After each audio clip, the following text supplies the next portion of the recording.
My sister's spoiled brat smashed my son's Xbox with a hammer. So I threw them out and exposed her to the whole family. I never thought I'd be telling the internet my family drama like some story on r/AITA, but here we are. I'm 38M, single dad to my son Liam, 13M. He's a good kid, quiet, polite, sharp as hell with computers. After my wife passed away 6 years ago, it was just the two of us. I promised myself I'd raise him in a house full of peace, respect, and predictability. I work in IT full-time, and between Liam's school and my job, we've built a good routine. It's not flashy, but it's home, and it works. Then I made the mistake of letting my sister Mandy, 41F, and her kid Trevor, 12M, move in. Now, Mandy and I have never been especially close. She's the free spirit of the family, always jumping from job to job, boyfriend to boyfriend. She doesn't really believe in rules, or boundaries, or consequences. Trevor? Think of every viral video you've ever seen of a kid throwing a tantrum in Walmart and triple it. The moment he was born, Mandy treated him like a little emperor. Zero discipline, no structure, and every bad behavior is explained away with he's just high energy. Anyway, a few months ago, Mandy calls me out of the blue sobbing. She'd just lost her job, her lease was ending, and she had nowhere else to go. I swear to God, my first instinct was to say no. Every cell in my body screamed not to do it. But guilt got the better of me. She was my sister. And Trevor's just a kid, right? I told her they could stay for a few weeks, 2, max, while she looked for work and got back on her feet. I have a finished basement with a bathroom and decent space. I figured, give them privacy, keep boundaries, and it'll be manageable. Spoiler, it wasn't. They arrived on a Friday evening with 2 beat-up suitcases for boxes and enough emotional baggage to sink a ship. From the second they walked through the door, I knew I'd made a mistake. Trevor ran inside like he'd just been released from a cage. He immediately threw his jacket on the floor, knocked over a lamp while pretending to be a ninja, opened the fridge and took a bite out of a block of cheese. Let out the most ear-splitting scream when I told him dinner would be in an hour. Liam was sitting on the couch, watching this like someone witnessing a tornado. His eyes met mine, and I could read his face perfectly. Is this really happening? I shot him a look that said, just breathe. It's temporary. That night, Mandy dumped all their stuff in the basement without organizing anything. She popped open a White Claw, plopped onto my couch, and said, "This is such a lifesaver." I swear, I was this close to sleeping in my car. Trevor was in the kitchen shaking an unopened bottle of ketchup like it was a glow stick at a rave. Liam retreated to his room and closed the door. The next few days were a whirlwind of destruction. Saturday morning, I woke up to the sound of screaming. Not, someone's hurt, screaming, just Trevor being loud for attention. He'd turned the living room into a battle zone, with every couch cushion and throw pillow we owned. Liam's art project had been stepped on. My wireless speaker was missing. I found it later, stuffed in the toilet tank. When I tried to intervene, Mandy acted like I was attacking her child. He's just creative. Let him explore. He's exploring my plumbing system, Mandy. Oh my God, don't be so uptight. Liam's probably used to being alone too much. That's when I noticed it.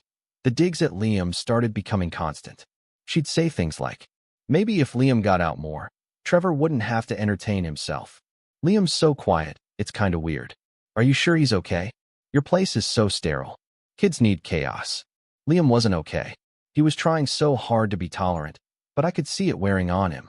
Trevor would barge into his room uninvited, yell when Liam told him to get out, and once even touched Liam's Xbox, which was like his temple. That console meant everything to him. He'd saved for a year, worked side jobs, traded in his old system. It was his pride and joy. I told Mandy firmly, Trevor is not allowed in Liam's room without permission. Full stop. She rolled her eyes and said, Sure. Privacy is sacred and all that. That night, Liam came to me after dinner. Dad, he said softly. Trevor unplugged my hard drive while I was editing. I paused. Wait, your YouTube project? He nodded. I think I lost everything. He said he wanted to see what would happen. I told him to leave it alone. I was furious. I confronted Mandy again. Your son just ruined hours of Liam's work. This can't keep happening. She looked up from her phone and shrugged. He didn't mean it. He's just curious. Curious doesn't cover it. He's 12, not 4. And Liam's being steamrolled in his own house. It's not like Liam's perfect.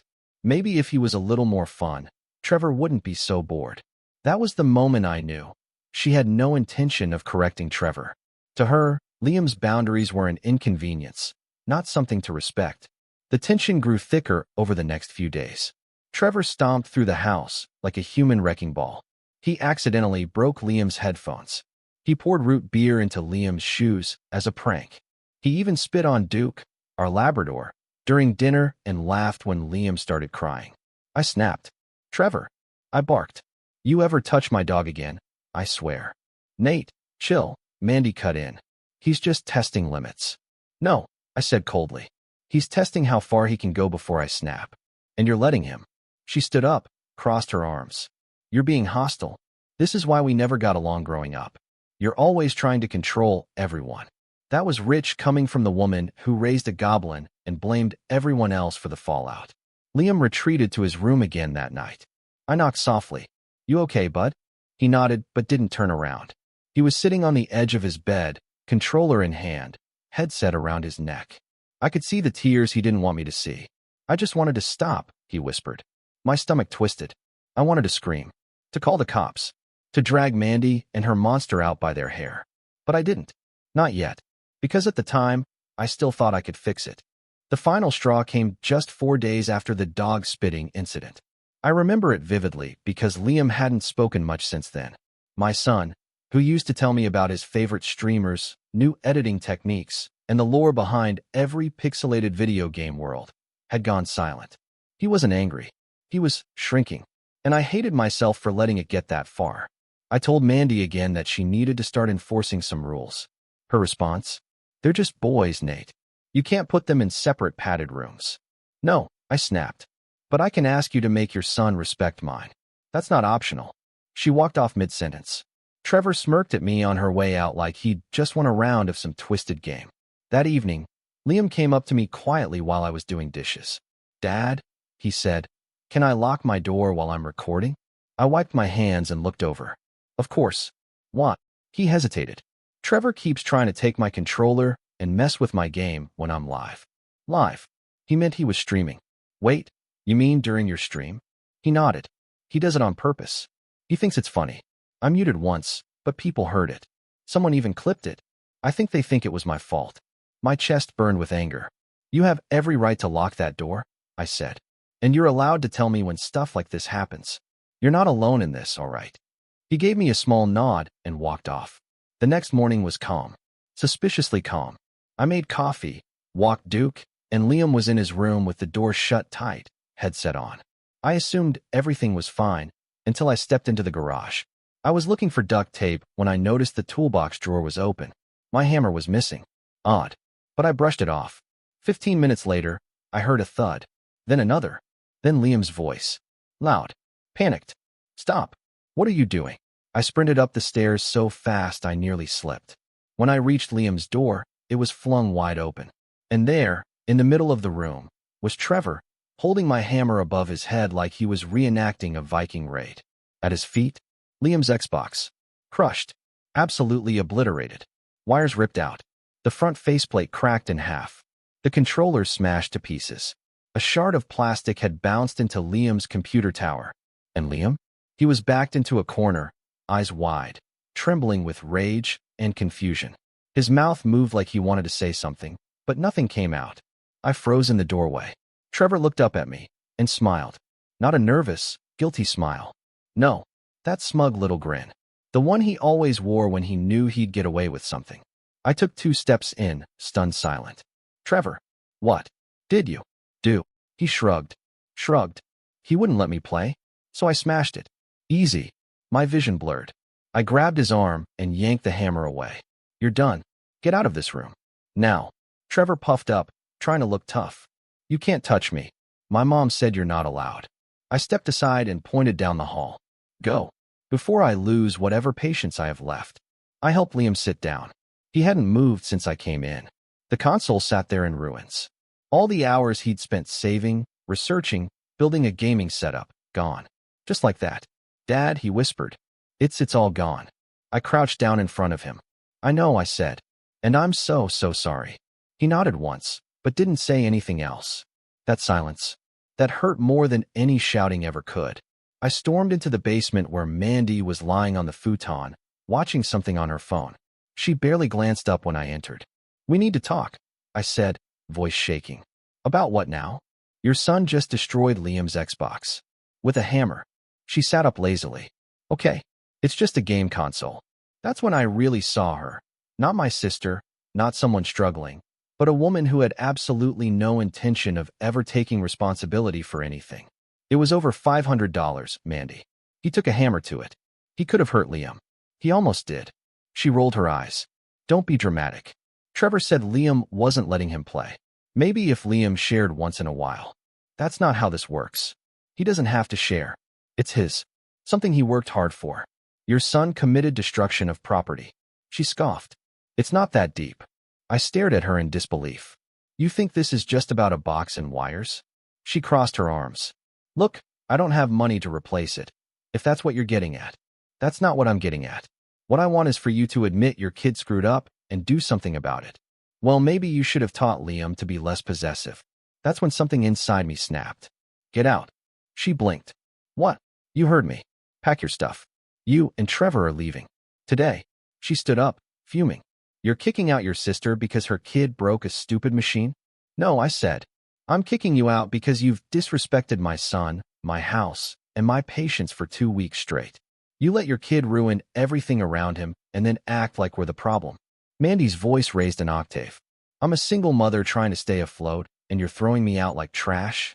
Don't twist this. You chose to do nothing while your kid terrorized my home." "You gave him a hammer, Mandy." She shrieked. "I didn't give him a hammer. You left him unsupervised in my house where you know he doesn't respect rules." "That's the same thing." Trevor came up behind her, sulking. He was holding Liam's destroyed controller like it was a trophy. I snatched it from his hand and pointed to the stairs. "Go. Downstairs. Now." He muttered. "You're a jerk." "I've been a saint," I said coldly. "Now go." They packed in silence. Mandy made a few loud phone calls in front of me, trying to guilt-trip friends or family into giving her a place to stay. Nobody answered. At 6 p.m., I stood by the door, waiting. I had already removed her Wi-Fi access and turned off the downstairs lights. She walked up, dragging a suitcase with a busted wheel and holding her phone to her ear. "Don't worry," she said loudly, looking straight at me. "We're leaving the house of judgment. We're not welcome anymore because someone broke a little toy." Trevor stomped behind her with his arms crossed. Liam stood in the hallway behind me, quietly watching. Mandy leaned in one last time before leaving. "You'll regret this," she said coldly. "Family is forever, and you just ruined it." I didn't flinch. "You ruined it when you let your son destroy mine." Then I shut the door. That night, Liam sat in the kitchen, barely touching his mac and cheese. "Are they really gone?" he asked. I nodded. He looked down at the table. "Can we just have it be quiet again?" My chest ached. "Yes, bud. I promise. No more chaos. Just us." He gave me the smallest smile, and for the first time in weeks, I saw a flicker of peace return to his face. And for the first time in my life, I didn't feel guilty about choosing my own peace.